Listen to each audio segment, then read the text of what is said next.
男子利用网络接近有自杀倾向的年轻女孩，将她们诱骗至家中劫财劫色，事后还将她们杀害肢解。短短3个月，他就犯下9起命案，平均1周就要杀害1人。他把受害人的尸体存放在家中，与这些残缺不全的遗体一同生活。接下来让我们一起走进今天的案件——沈奈川作奸9事案。本期视频是粉丝多尔想看的案件，希望他能刷到这条视频。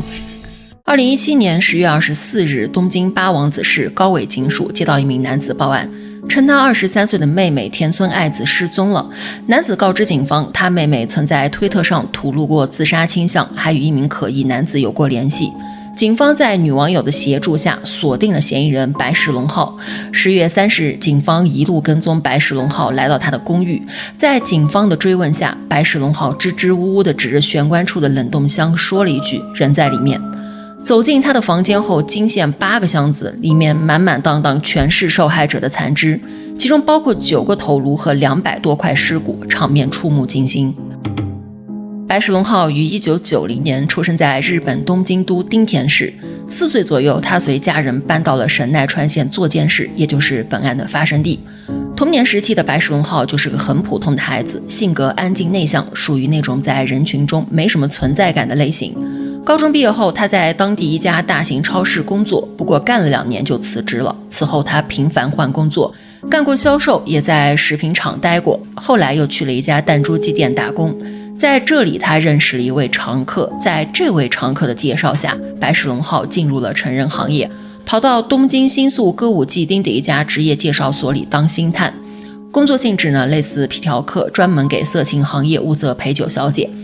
在当星探的时候，白石龙浩名声极差，他曾经想私吞介绍给风俗店的女孩大约200万的工资，结果被人在网络上晒出照片，提醒在新宿的白石是个极坏的星探。据同事说，白石龙浩没什么存在感，话很少，很安静，但对女生却格外殷勤温柔，特别会接近女孩。2017年2月，他在当星探期间，因为招揽女性从事卖淫活动，触犯了职业安定法，被判处1年零2个月有期徒刑，缓刑3年。几年下来，钱没存到多少，名声倒是彻底臭了。这行算是干不下去了，他只能灰溜溜地回到老家做监事。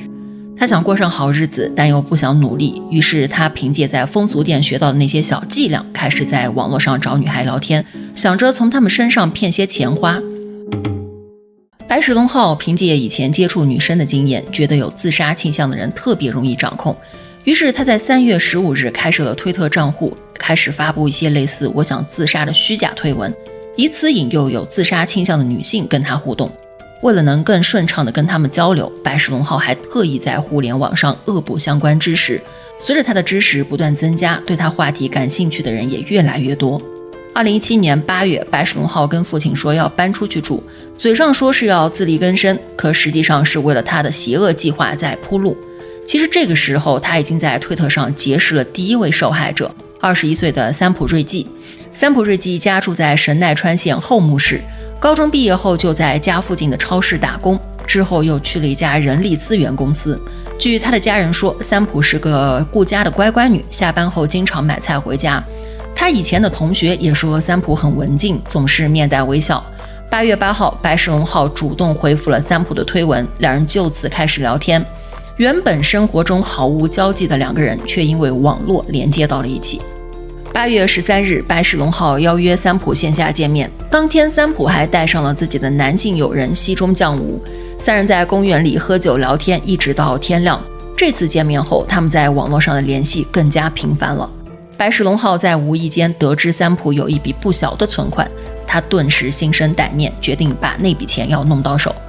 8月18号，白石龙浩邀请三浦陪他去看一栋2层木质公寓。这个公寓在签订租赁合同时，账户里需要有一定的金额。白石龙浩呢，就谎称自己钱不够，哄骗三浦借给他51万日元，帮他通过资格审核。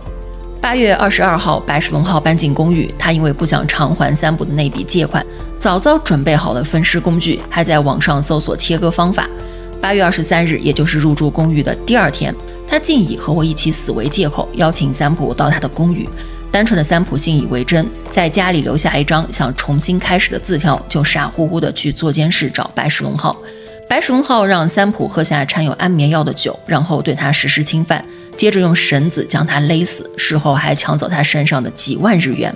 为了消灭证据，他在狭小的浴室里肢解尸体。由于是第一次，既紧张又缺乏经验，花费了整整3天才搞定。他把能丢弃的组织都以小包的垃圾形式丢到垃圾桶，大一点的部位像头颅和四肢就放在一个冷藏箱里，并且用猫砂覆盖消臭。第一次行凶之后，白石龙浩始终无法忘记当时那种兴奋的感觉。要说一开始他杀人的目的是为了钱，那么此后他的目的就彻底变成了满足自己的变态欲望。他十分享受性侵晕厥后的女生，从那以后他便开始频繁地寻找作案目标。8月28日，距离三浦被害仅5天后，白石龙浩迎来了自己的第2位受害者，15岁的石原红叶。石原红叶还在上高中1年级，来自群马县，平时就喜欢在网络上交朋友。那天他出发去上学后就离奇失踪了。当晚他与白石龙浩见了面，随后在几个小时内便以相同的方式惨遭杀害。白石龙浩处理好尸体后，还没来得及喘口气，隔天又迎来了第3位受害者，也是本案中的唯一男性，20岁的西中将吾。西中将吾是乐团 Bye Bye Negatives 的贝斯手，前不久刚和女友分手，患上了严重的抑郁症，也有自杀倾向。他和第1位受害者三浦瑞纪通过网络认识，三浦和白石龙浩第一次见面时就是带着西中将吾。三浦失踪后，西中将吾想找共同朋友白石龙浩打听消息。白石龙浩害怕事情败露，干脆一不做二不休，用绳子勒死了西中将吾。在接下来的2个月里，白石龙浩以平均每周1人的惊人速度疯狂犯案。这些受害者都有一个共同特征，都曾在社交网络上透露出厌世的想法。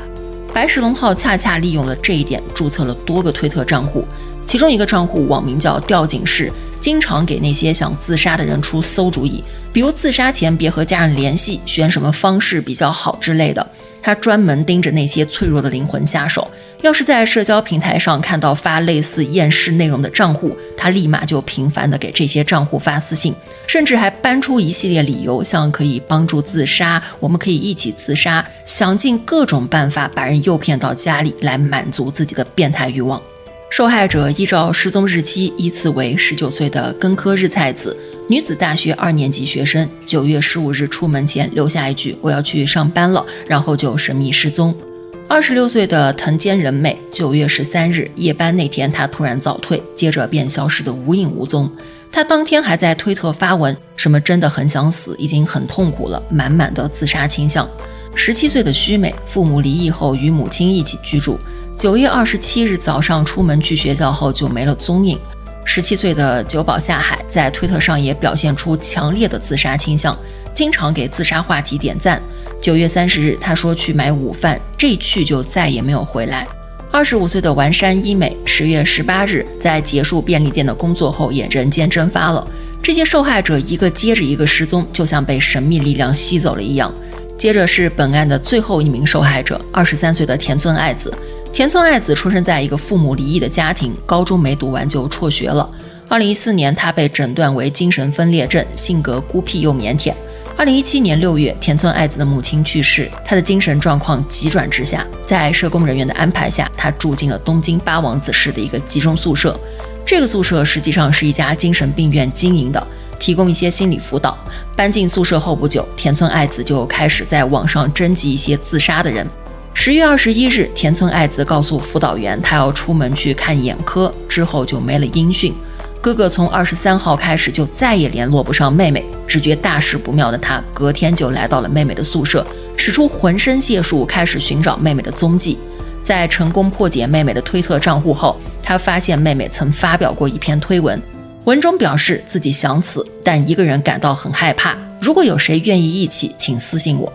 接着哥哥发现一个名叫吊井市的网友与他讨论过自杀方式，还邀请他一起赴死。看到这里，哥哥的心都凉了，但即便如此，他还是决定试着用妹妹的账号发文喊话。哥哥发文的主要内容是10月23日之后，账号主人也就是我妹妹就联系不上了，现在已经向警方提出搜索请求，并从当天开始进行搜索。有用户给妹妹发私信联系过，她之前提议烧炭自杀可能会失败，所以推荐上吊自杀。妹妹在决定自杀的那晚9点半左右联系了这个人，4个小时后他们好像在车站会合了。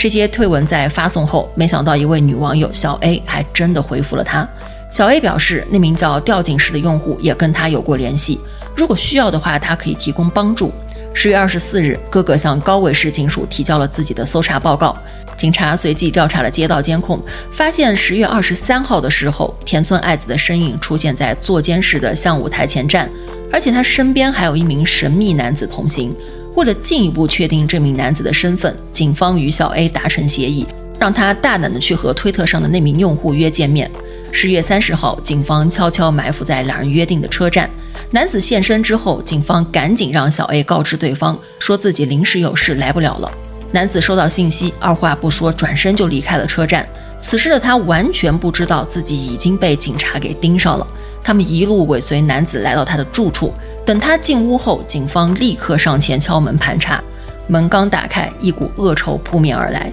警员直截了当地问田村爱子在哪里。白石龙浩显得极为紧张，支支吾吾地指着玄关处的保温箱说了一句在里面。在白石龙浩的房间内，一共发现了3个保温箱和5个大型收纳塑料箱。经过初步勘查，房间内共有8个箱子，其中1个是空的，其余7个箱子中全是受害者的残骸。现场发现的唯一1个空箱子，极有可能是他为第10个受害者准备的，说不定原本的目标就是那位帮助警察办案的网友小 A。在这10几平米的公寓里，竟然存放着9名失踪者的240块腐烂尸骨。难以想象这个恶魔到底是出于什么心态，能在这样的环境里跟9名受害者的遗体一起吃饭睡觉，共处长达2个多月。2017年10月31日上午，警方正式逮捕了白石龙浩。2018年，法院对其进行拘留。一位专家对白石龙浩进行了约5个月的精神鉴定，结果显示白石龙浩没有精神障碍，必须对这一系列的案件负刑事责任。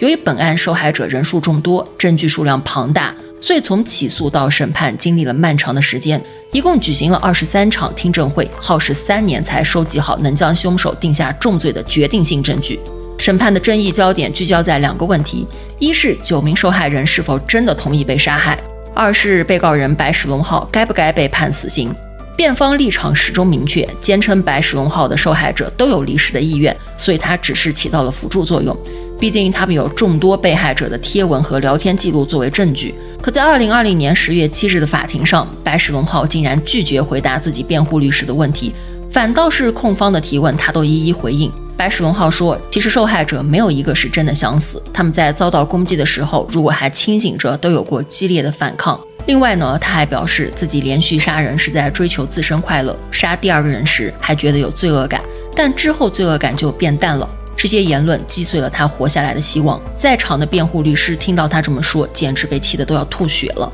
后续接受媒体采访的时候，白石龙浩很坦白，说自己想速战速决跟悔不悔过没有任何关系。2020年12月15日，东京地方法院以被告未得到受害者帮忙自杀承诺，且被告具有完全刑事行为能力为由，判处白石龙浩死刑。对于这个判决，白石龙浩公开表示自己不会上诉。在日本执行死刑相对缓慢，白石龙浩目前也仍在监狱中等待执行。